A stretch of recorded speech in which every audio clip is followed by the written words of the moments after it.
The learning objectives is to present the current knowledge of non-visualized pregnancy losses and their impact on the prognosis for recurrent pregnancy loss, and also to discuss guideline recommendations concerning non-visualized pregnancy losses. And what is an early pregnancy loss? We can divide them into three subgroups, main subgroups. There's the biochemical pregnancy losses where no ultrasound investigation had been made. They're only confirmed by a positive urinary or blood HCG test. And then we have these very early losses where an early ultrasound examination have been done, but with no confirmation of the location of the pregnancy. So we don't know whether it's in the uterus or outside.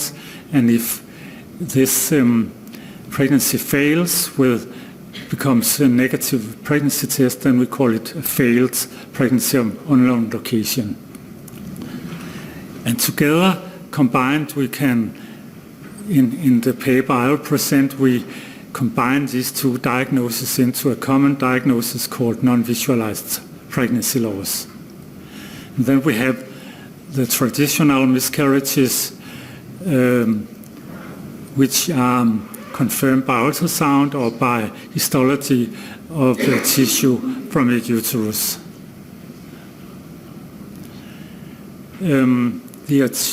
The background for the non-visualized pregnancy losses, in theory, there could be two different kinds of pregnancies. It could be a very early intrauterine pregnancy loss, very early miscarriage, or it could be a spontaneously resorbed ectopic pregnancy. I'm also going to talk about recurrent miscarriage and what is the definition of recurrent miscarriage. It depends on what country you come from. The American Society define recurrent pregnancy loss as 2 or more failed pregnancies with no further definition of what is a pregnancy comes later. The Royal College have a demand for 3 or more consecutive pregnancy losses. The Danish Society also define it as at least 3 or more consecutive miscarriages, and the Dutch Society requires 2 or more objectified miscarriages, and the ESRA guidelines from 2006 require 3 or more consecutive miscarriages. But there's also a lot of controversy about the definition of recurrent miscarriages. As you can see, the number of miscarriages required for a diagnosis are different from country to country, from society to society, 2 or 3 or more. And even the definition of miscarriage is very controversial, and I'll come to this in the next slide, because we have various definitions from society to society. A pregnancy is defined in the United States as a clinical pregnancy documented by ultrasound or histological examination. So in the definition, the American definition of recurrent pregnancy loss, 2 or more failed pregnancies, it requires that these pregnancies have been proven by ultrasound or histology. So no space for the biochemical or the non-visualized pregnancies. In this definition, the Royal College definition is very open, so it just requires 3 spontaneous losses of pregnancies before fetus reaches viability, so it's very open and can include the non-visualized losses. The Danish definition from the Danish Society requires either ultrasound or histology, so it excludes the biochemical, and also the Dutch Society excludes biochemical pregnancies from the definition. And why are most societies not keen to include the non-visualized losses. Why are they ignored in the definition of recurrent miscarriages? And we think it's probably because non-visualized pregnancy losses, biochemical pregnancies, are quite common in the normal population. Wilcox in the 80s published several papers finding in more than 700 normal women who were not protecting themselves against pregnancy that a positive pregnancy test measured by a high sensitive EGD test could be found in 6 to 7% of all cycles, non-protected cycles in normal women. And these positive pregnancy tests were normally only positive for a few days and then became negative at the same time when the period came. So these biochemical pregnancies are quite common in the normal population, and these women, the vast majority of the women who had one or more of these biochemical pregnancies later have conceived without any problems. Nick Macklin also, on theoretical background, made this iceberg and hypothesized that 30% of all conceptions ended as subclinical pregnancy losses. However, we cannot prove that for sure because we really don't know how many conceptions we have from the start. So it's a theoretical iceberg. But it's quite common thought that about 1/3 of all conceptions will end as subclinical losses.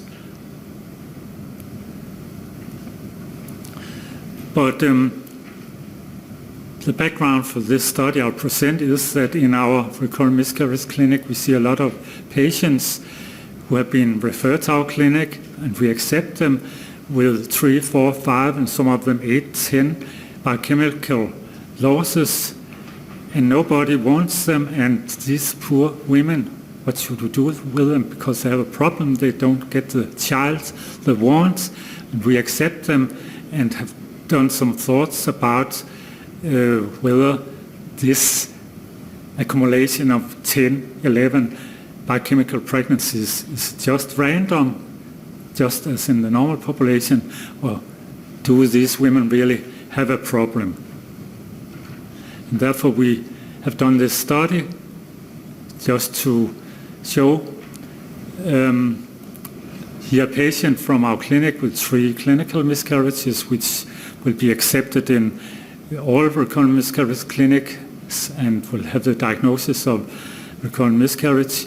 And then another woman with biochemical pregnancy, miscarriage, and a PULS referred to our clinic. And the big question is, how will the prognosis be for these 2 patients? Will the patient with the biochemical, the non-visualized losses, will she have a much better prognosis than the women with the clinical miscarriages? So we can just send her away and tell her, just try again, or do these 2 kind of women really have a problem, both of them? And we addressed this problem in a study in the early pregnancy sick, and we published this earlier this year in Human Reproduction, and Astrid Kolte was the first author and did a vast amount of work in this study. And it was based on women referred to the Danish recurrent miscarriage clinic since 2000. And we sampled a group of 918 women, and where some of them were excluded. The major causes of exclusion was pregnancy after IVF or ICSI, so almost 200 were excluded because they have had at least one pregnancy after IVF or ICSI, and also 55 patients were excluded because of very short, very long cycles or irregular cycles. So this were women with regular normal cycles. And then there was also some other exclusion criteria, high age and positively for the lupus, anticoagulant and chromosomal abnormalities and uterine abnormalities. So we included in the analysis of pregnancy losses that had happened before referral to our clinic 587 patients. Then a few patients were lost to follow-up, and 48 patients did not become pregnant afterwards. All our patients, when they have consulted the clinic and we have made a plan for them, they were encouraged to call the clinic as soon as they have a positive pregnancy test, 1 or 2 days after the missed period. So therefore we ascertained the big majority of subsequent pregnancies. So we included in the analysis of the outcome, subsequent outcome, almost 500 patients. And the pregnancy losses prior to referral, this figure shows distribution, and the combined frequency of failed PULS and biochemical pregnancy losses was combined 37% of all losses, so more than 1/3 of the losses of the patients were non-visualized pregnancy losses. In other clinics where they are not accepting non-visualized losses, of course, this percentage will be much lower, but we accept them. So I think this reflects how the distribution of pregnancy losses are in the background population. In a subsample of 10%, we did extra efforts to characterize these early losses. In most of them, in all of them, we had information about these early losses from the patients themselves and also from copies of records from the referring hospital or doctor. But in 10% of the patients, we collected as much information, extra information from hospitals, practitioners, to characterize these early losses more. And on this table, you can see that those who had losses from week 4 to 6, 31% of the pregnancies an ultrasound have been made, and in most of these cases also a serum HCG have been made because the patients have consulted a hospital or specialist, and when you do the ultrasound you also take a blood sample to confirm the HCG. In the women with later losses from week 7 to 12, a higher percentage, 48%, had an ultrasound and were characterized as failed PUL, and also the majority of this group have a serum HCG taken. Whereas those who had no ultrasound, most of these pregnancy losses were biochemicals, only confirmed by a positive urinary HCG. This is a distribution of the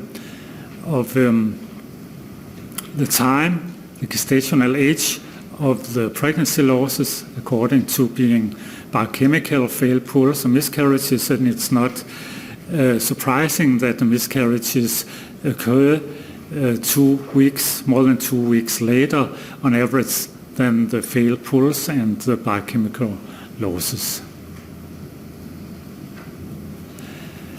And exciting finding in our patients before, in their history, when they came to us, was when we subdivide the patients into a subgroup with primary recurrent miscarriage and secondary recurrent miscarriages, women who had had a child or stillbirth before recurrent miscarriages.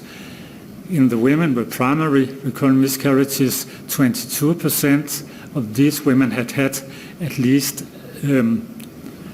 one confirmed ectopic pregnancy had undergone surgery because of ectopic pregnancy if all the other pregnancies were non-visualized. The women who had only non-visualized pregnancy losses, 22% of these women also had at least one confirmed ectopic pregnancy. And in the women who had one or more confirmed miscarriages confirmed by ultrasound or histology, it was only 6% who had a confirmed ectopic pregnancy, and the difference between 22% and 6% were highly statistically significant. In the women with secondary recurrent miscarriages, we could not see this. The most important part of our study was the prognostic study, where we looked at the impact of non-visualized pregnancy losses in these women with recurrent miscarriages or recurrent pregnancy loss. And we did multivariate logistic analysis, looked at which factors had a significant impact on the chance of live birth in the first coming pregnancy after the women have been in our clinic. And for each extra year of age, the risk of or the chance of live birth decreased with 2%. So that's quite common finding, that with increasing age, the risk of miscarriage increases. Prior miscarriages for each extra miscarriage, confirmed miscarriage with ultrasound or histology, the chance of live birth decreased with about 13%. It was statistically significant. But the new finding was that each prior non-visualized pregnancy loss also decreased the chance of live birth with 10%, a relative risk of 90.9. And you can see on the confidence limits that this reduction of live birth chance was also statistically significant, and the chance of subsequent live birth was reduced both in previous biochemical pregnancy losses and for each prior failed pregnancy of unknown location. So both biochemicals and PULS had a significantly negative impact on subsequent live birth rates. And then we also, in 312 patients where we had information about body mass index, we found, a little bit to our surprise, that high body mass index did not increase or decrease the chance of subsequent live birth. And it might be because that our patients were selected to have regular menstruations and could conceive spontaneously, so we had excluded the PCOS patients. So it seems that in patients with regular menstruations who can conceive normally, higher body mass index has no negative impact. And we also did this multivariate analysis adjusting for treatment. A lot of our patients have got treatments such as intravenous immunoglobulin and combination with prednisone, progesterone, and so on. But when we adjust for treatment, we found the same impact of both each prior miscarriage and each prior non-visualized pregnancy loss. So it did not change anything. And we also looked in a subgroup of more than 300 patients who were receiving only tender loving care, who were not receiving any active treatment at all, and we found almost the same risk estimates for miscarriages and non-visualized losses. So it did not change anything, that we only looked at the untreated patients.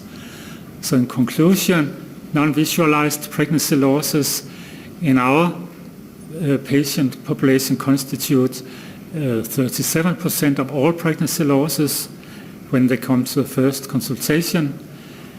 And the non-visualized pregnancy losses and miscarriages seems to have the same negative prognostic impact on the chance of live birth in the first pregnancy after referral. And secondary findings, we confirmed that increasing age is a negative prognostic factor for live birth. Each year, the women grow older, the chance of live birth decreases with 2%. And in the investigated population, body mass index did not play any impact on the prognosis.